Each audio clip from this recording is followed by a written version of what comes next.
Hello everyone, welcome to my channel. It's Kim here. So today I'm working on some kind of scrappy clusters, and I thought I would show you how I'm working with it. It's just kind of a see me go type of video here. I'm working on that journal still, this burgundy one. Eventually, knocking things over too.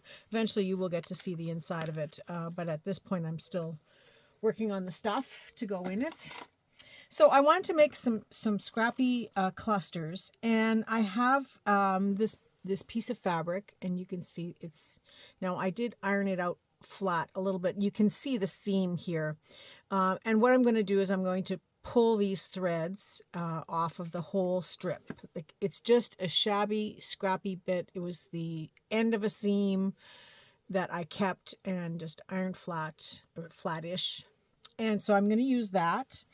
And I've got some scrappy bits of this orange fabric that's in the journal inside that I'm going to use. In fact, I'm going to cut it into some long strips, which I'll show you. I've got some of this red wool here, a piece of ribbon. I think there's a couple pieces of this sort of shimmery ribbon. I've got some gold bits of, now this one's got a wire in it, but I will pull the wire out before I actually use it on the snippet. And I have some scraps of this gold fabric here, and more. I mean, it depends on how things go as I go along. I've already done a couple, so you'll get to see the ones that I've done. The other thing I have is my little tray of beads. I'm going to be working with the gold beads and some gold sequins out of here. And these were the flower sequins that I got from Beebeecraft. I'm not doing a real Beebeecraft video, but I'm going to be using these orange flowered sequins. But this is a really great buy if you go online and follow my links to Beebeecraft. You will find this, and it is a good buy. I think there's 3,200 flower sequins here. Excuse me. So that's what I'm kind of working with. And I have this sticky label, and you can, this is a great way to use up some oddball labels if you have and you want to get rid of them. My husband makes wine, so we always have tons of these sticky backed wine labels, and I do cut them out and use them for labels. I do collage on them and use them as a large sticker, but I have lots. I have no shortage of these because he makes them makes it all the time. But you could use packing tape if you want, or masking tape. I just make it into a sticky tube here, and I use this, just somewhere on the side of my desk or somewhere, so that when I'm pulling these threads, I can just, if they don't come off and come off my hands easy, because I do try to take them off wherever possible and just drop them into my trash, but sometimes they just don't come off your fingers. So then I take this sticky tape and I just, catch them that way. So I'm going to clean this up. I'm going to stop the camera and clean this up a little bit so that I can show you what it looks like when I'm done, and take it from there. So just give me a second. I'll be right back.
Okay, so I've gotten the worst of the scruffy edges, and there will still be a few that I will pull off of here yet, but at least most of it is done. And it's very staticky right now, so it's sticking to me and everything. So because this is how I work, and I've shown you this before, that I like to work in a big mess, here, I'm just going to get some of this out of the way. And some more of that fluff. So I've got the strip here, and now I'm going to take some of this orange fabric. Boy, these lots of bits and pieces here today. And I'm just going to tear off a few strips. Nothing about, it's about a 1/2 inch. I'm just using up the leftover bits and pieces that were, from me cutting from the making the journal. So I'm going to just lay that on top there and continue to cut some more pieces. It's about a 1/2 inch, maybe a little bit better than that.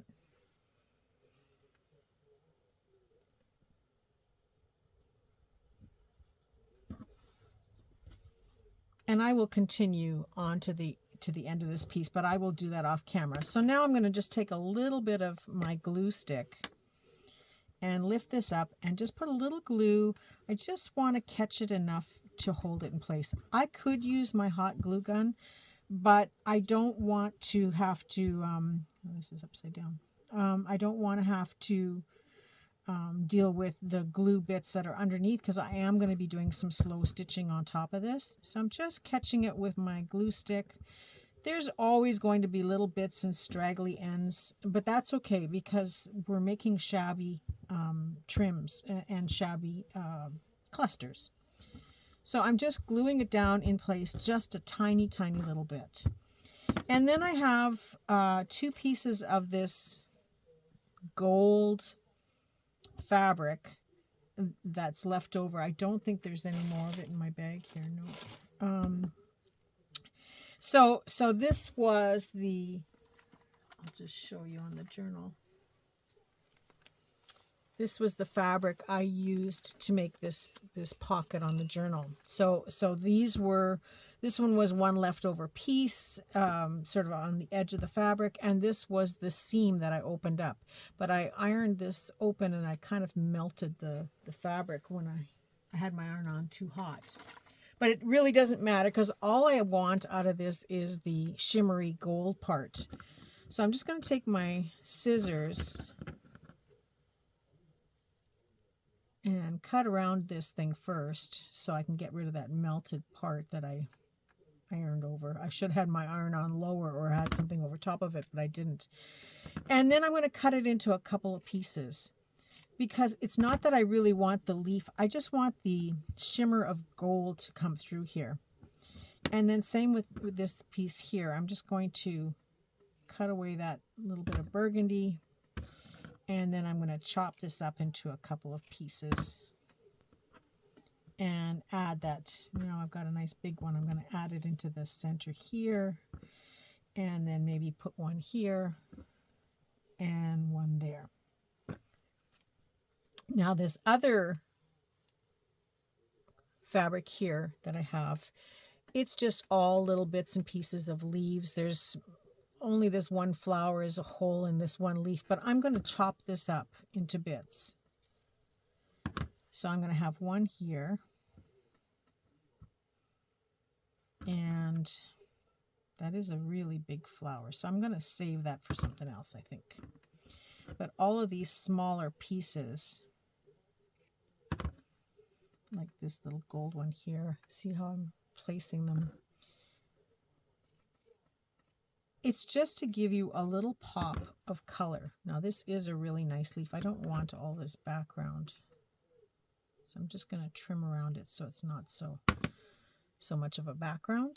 But I'm going to lay that down in between.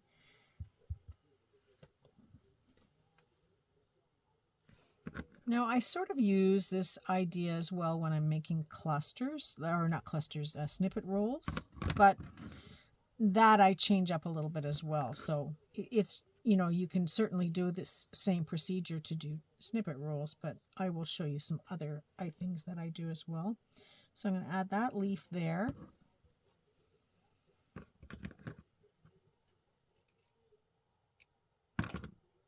And then I'm going to add this leaf on the end, and I will save this because I will keep going. There is more of that fabric here. I will keep going with all of this after.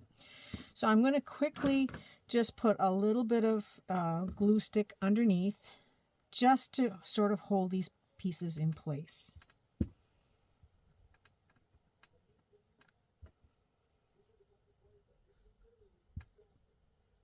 And the glue stick will dry clear, and by the time we're finished, you're not going to see that. I might as well put it right on the piece, right? That makes a little more sense, Kim. And there will still be some straggly threads that I can snip off afterwards.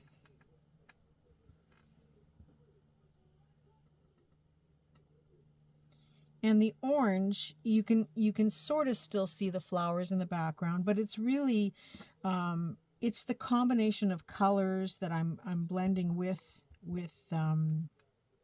my journal, and you'll still be able to see all of this within these pieces when you see them put together with the journal. But, you know, part of it will be hidden. The whole idea is to give a little pop of color, a little pop of cohesiveness for what I'm doing throughout the whole journal. So each piece is different because it depends on what I have left.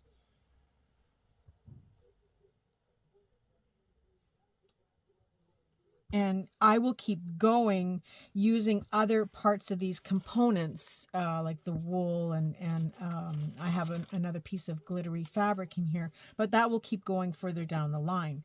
So for this piece, for the sake of this video, I'm just going to stop with this much, and I will finish the rest of this off camera and then show you the finished result. So the next thing that I want to do is I want to use some of this gold wire. There's lots of it here. So I'm just gonna, and I don't mind that it's all wrinkled like this. It is a wire, but the wire is gonna come out. So I'm just gonna cut off a piece that sort of will work in length. And if it doesn't, that's okay. I can cut off what I don't use. And inside here is a wire. I don't know if you can see the wire or not. So I'm just gonna take my finger and just catch it a little bit and slowly start to pull it off of this piece. Now, if you had to do a really long length, this might not work for you to pull it out easily, but you know, I'm just using a short length, so eventually this wire will come out. And I do use this wire for other projects. You know, this is great for doing boho beads, to wrap beads around. So I will just kind of roll this up for now because it doesn't have to be perfect, and I will just tuck it in my jewelry bucket here. And this is now going to weave its way through this piece, but I'm going to weave it using a needle and thread. Now in this case, I'm just using a regular needle and thread, knotted at the end.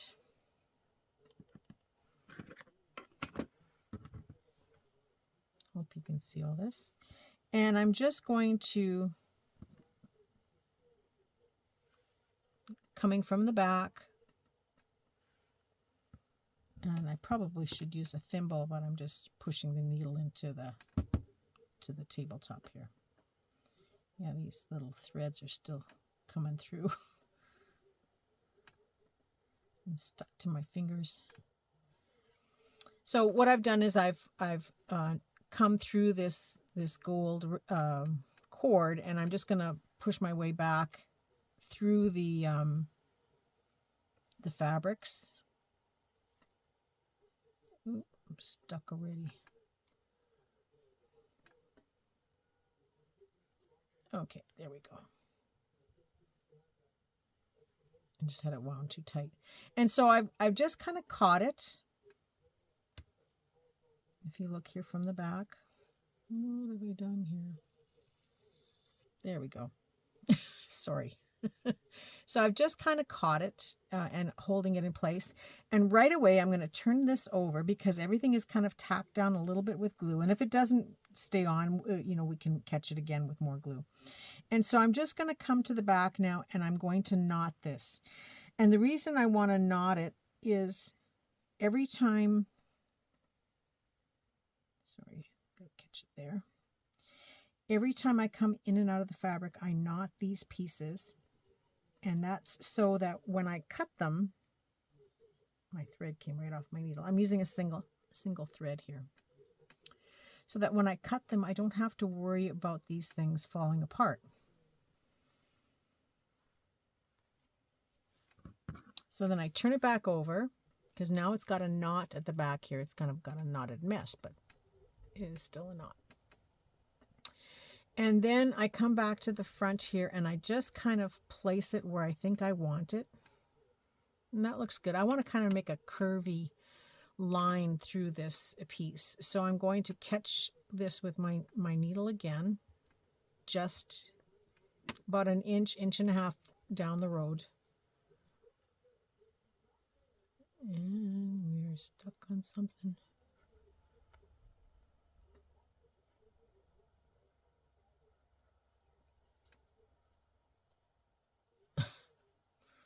Okay, this is working real good, isn't it? There we go.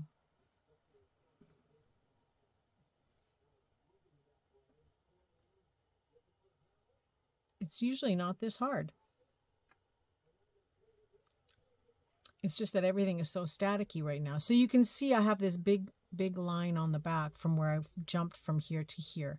That's okay, because now that I've come through, I'm going to either wrap around or go back through the cord again. In my case, I'm just going to go right back through the cord. That will hold it nice and secure in place.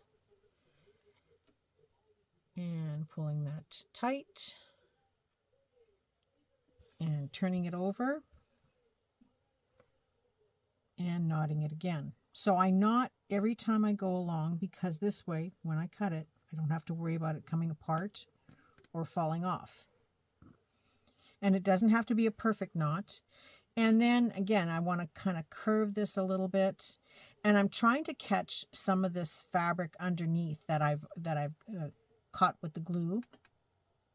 So I'm just going to come up through the cord. And you don't want to pull too tight because then you will buckle up your thread and because this is just an in and out basting stitch that I'm doing. So it's knotted there or gone through to the back here now, and I'm again going to stop and knot it.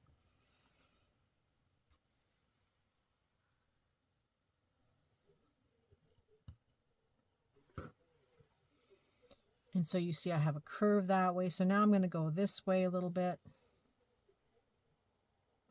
And I had caught it right here, which you can't see on the video probably.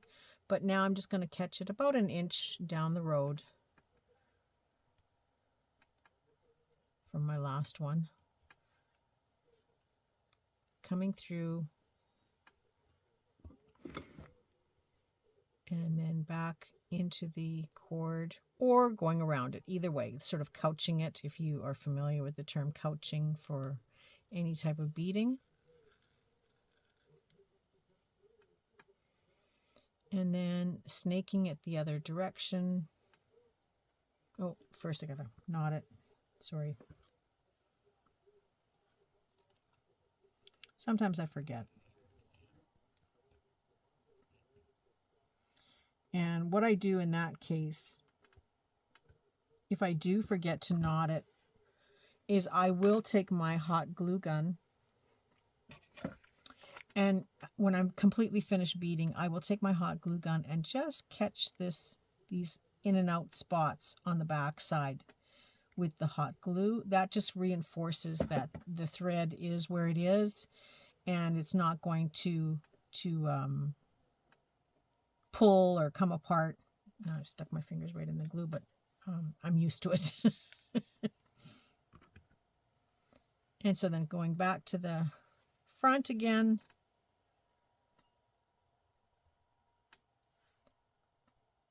seeing where I left off from this last knot, I'm going to just kind of snake it around and maybe catch it here. Now this does take some time to do, but the results are so worth it.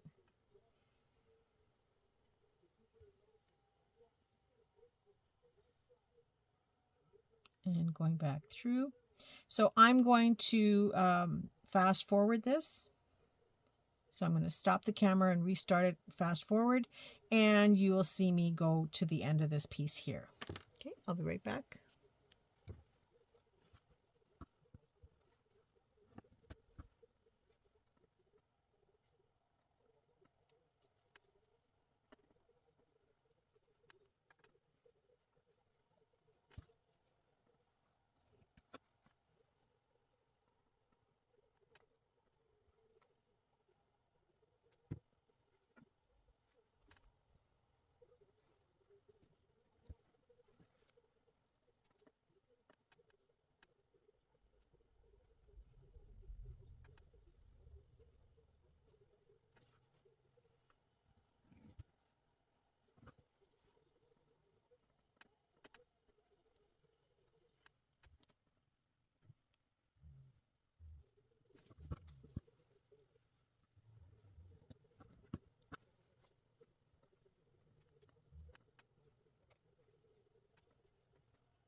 Okay, so now I've got everything snaked on here, and it's tacked down. This little edge here I will tuck under when I get to that point, whether I snip off this little raggy bit first and then tuck and maybe glue it or stitch it in with whatever comes up next.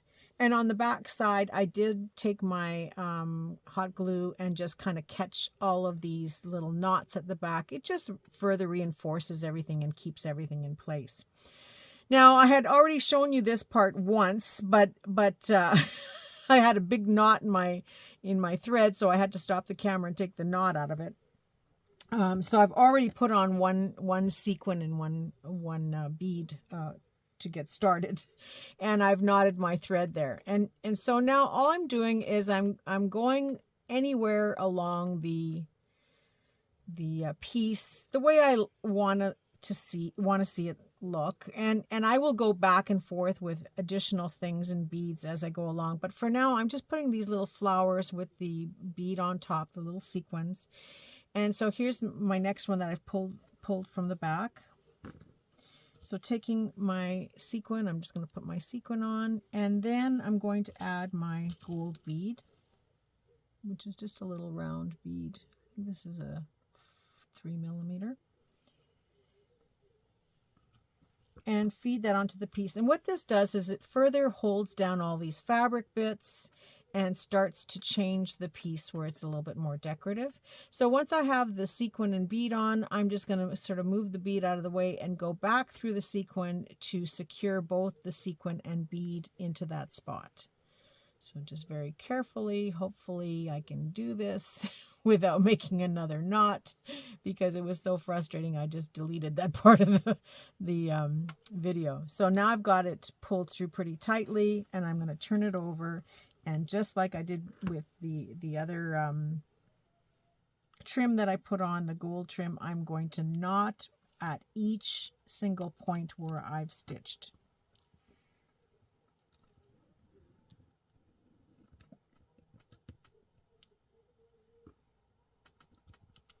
Okay. So then I just look for, kind of equally spacing, knowing that I'm going to come back and I'm going to add other things onto here. So I'm just going to go over here and catch on my scissors, catch on everything in my path, because that's how it's done.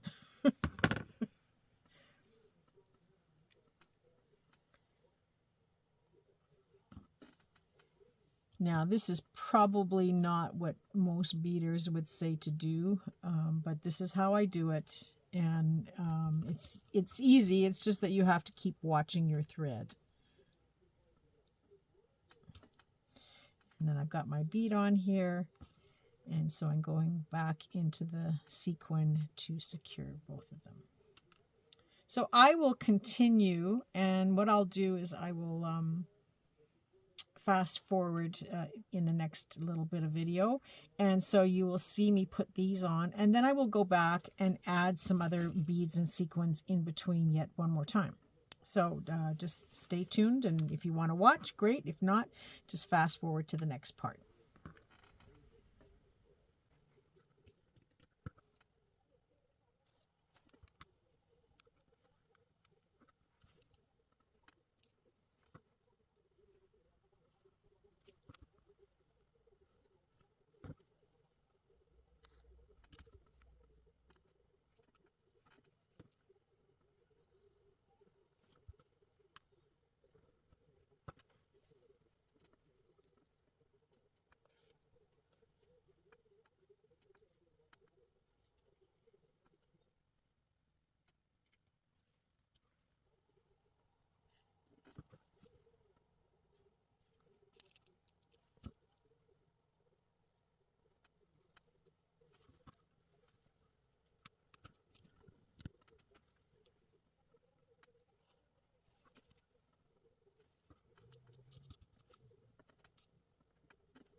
Okay, so now what I did is I ended up cutting off that piece you saw in the last little segment there. So I've made this into a more manageable piece to work with because this is way bigger than anything I would ever use anyway, so it will get cut up as I go along. So I really didn't need that piece. I will start another one after, and it just made it a little bit more manageable to hold on to everything. So I've put one round of sequins with the flower and the bead throughout this, but there's still a lot of things that are sticking up along the way. But now, as I go along, I can continue stitching things on, knotting every once in a while. I don't have to knot at every bead now because the main knotting is done, so everything is kind of a little bit secure. So as I go along, that will secure everything further. And then this way, like I said, if you want to cut off a small piece like this, you can, and it's not going to affect the rest of the piece. So I'm going to continue to add some gold beads. Like I have an assortment of things in here that I can add. You know, I can pick up 1 or 2 beads, and I will show this on camera. And, you know, just pick up 2 beads. I'm here at the end. So, and then I'm going to catch this corner of this piece of fabric and just bead those on. Maybe.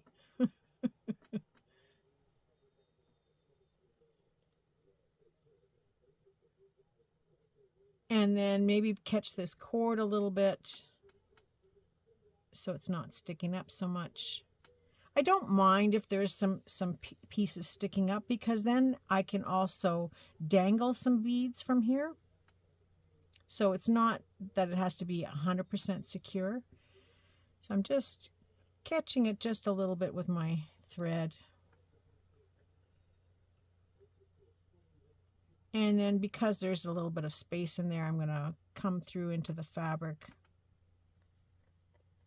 And I don't think about, I just grab a couple of these little gold beads.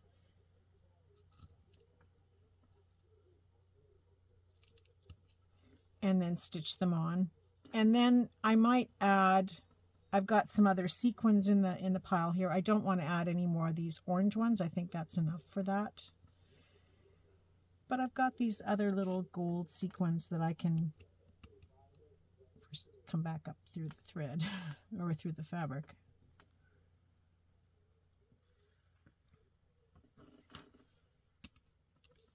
And then pick up a gold sequin. So these are just little tiny gold ones that I'm using here, and maybe a smaller gold bead.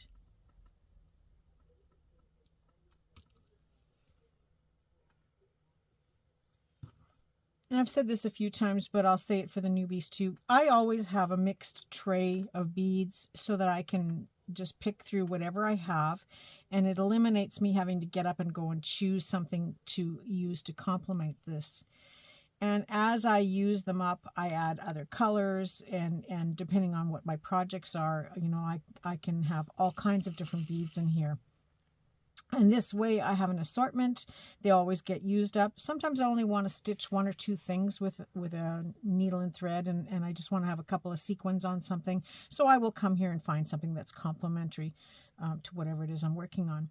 So I've added those little beads in here now. So 2 here, and then another sequin with a bead here. And I'm going to go on to now this piece that's sticking up.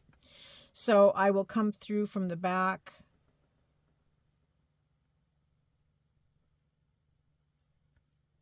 And maybe here I'll put another sequin. And I will just continue to play on this until I get to the other end. And a small gold bead.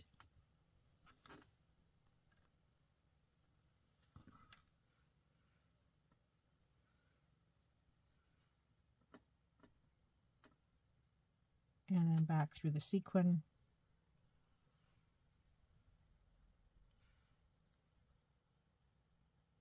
And now I will catch this fabric. And I don't worry about making things match, because remember, we're going to be cutting this stuff up. So I'm going to use another sequin here just to catch that fabric a little bit more. And another small gold bead, maybe. That one. I don't worry about them being perfect or matched or in balance, because by the time we're done, it will all be balanced. So that's where I'm at right now. So I will continue to add things and fill in this hole all the way down the line until it's done. And every once in a while I do still knot it, but I don't knot it every single time now because the basic knotting is done. But it doesn't hurt to secure things a little bit further. Okay, so I'm going to pause the camera now, and I will come back when I have more to show you. There's no point in showing you speed beading because you've seen it already. So let me just work on this off camera, and then I will come back and show you the finished results. Okay, I'll be right back. Okay, I am back, and I have finished the 2 pieces. I still have another piece of this fabric, but I'm going to save this for maybe working on the tie or doing some other clustery bits yet. But the pile has gone down a little bit. I never did get to use the wool, but I have more of this glittery stuff here and wool, so I could add it to that other piece if I wanted. Same with this little piece of ribbon. But that stays all with the scrappy bits until I come up with another project. Now, I did have one little cut piece. Now I haven't glued the back of this, but the reason I haven't glued the back of this is that I won't cut it. I will be using the whole thing as one piece. So it's the same idea.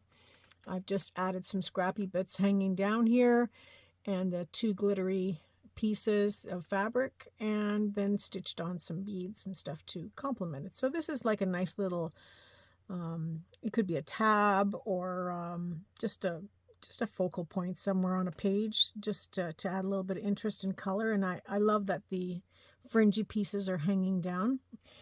In my journal, I do use some fringe, so this was an offcut from using the fringe. But these are the two pieces that I made. Now, this is the one I made for you on camera. There are lots of beads added onto here, but you know, it goes fast. It looks like a daunting task, but it's not. It goes really fast because you're using the method of just kind of a basting stitch to stitch them on. And once you've got everything sort of knotted in place, then when I'm basting, I don't bother to knot every one because I am going to put glue on the back to cover all those threads so that I can just snip wherever I want to and cut a small piece or a larger piece, however I like. So just fun decorative pieces made from the stuff you would have thrown away. I had a few butterfly sequins that I added in here to fill in the bigger blank spaces because, you know, when I was doing this, there were some spots that didn't have much in it. So yeah, I think this looks pretty good and can be cut up however I like. And this is one I made off camera as well. And this one is a little bit more sparse with the beads, just personal choice. And I really want to focus on the fabric and the gold bits. There are lots sticking up, but I will probably go with the glue gun and glue it down here and there as I cut them. But yeah, so this is also glued on the back. You can see there's not as many threads because I didn't add a lot of the extra beads. But this is ready to go and cut up for using in my journal. And they just look so lovely, right? And so here I have my journal. Now there's already a lot going on the outside of it, so I really don't need anything more here. But you know, I could add a little strip like this onto here to finish it off even further. But this is a pocket, and I have enough going on. So when you open it up, I'm not finished this journal yet, but you can see I have a piece of that same fabric that I used in the background. This was an offcut from here. So it's a fabric flip. So you know that this is going to complement the journal using these little bits and pieces. And so I could find a page. Now there's a lot going on here. So here's some of that fringe on the go, but this is already a pocket, already enough going on. But if I wanted, I could cut a small piece and add it in here. I can use it as a page edger if I want. Here's that orange fabric, using it there. Now this might be a cute thing to just add a little piece on the bottom of here to be able to, can you see that even? To be able to flip, you know, sort of like a tab to flip it up. So that's a possibility there. You know, I've got this page with nothing really on it. I could add some there. And I would add this in small little bits, like something like this on the side of this page, which I really like, is perfect to go there and decorate the page. So I can just put a little bit of glue on the back side of here and just glue it right at the top so that I can use it sort of as a little tuck spot. And then have all the dangly bits dangling, which I like. That's a possibility. But yeah, I'm just going through to find different situations. Like here I've got a pocket with nothing on it.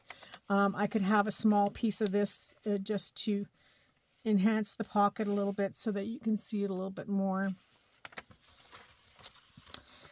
Here I have another little tuck pocket, so I could add a piece of this on the front. You know, I'm not finished this journal, so don't judge it just yet. But that's what these pieces were made for, was to decide where I wanted to put them and how I wanted to use them. So it all, again, depends on what I decide. I do need a couple of tabs on the edges, which I haven't done yet. There could be further decoration here. Again, I think I'm liking the idea of using some of these on this flip. So that may be what this becomes. And just different places that I might consider using them. So I think I'm going to use these for tabs and for those flips, and maybe a couple of little focal points. This one is I've already made. It's already in this journal. So yeah, just to add a few more to fill it in even more. So that's it. That's all for this. I hope you enjoyed this. I hope you got some basic information to show you how you can use these scrappy bits. Because they're all fabrics that I've already used within the journal, it's not automatic that it's going to match up. No matter how you build it, how you put it together, it's going to complement what I'm already doing in my journal. So yeah, that's it. I will see you all in the next video. Thank you all very much for watching. I wish you all a very creative day and a creative week, and I look forward to seeing you all soon. Bye for now.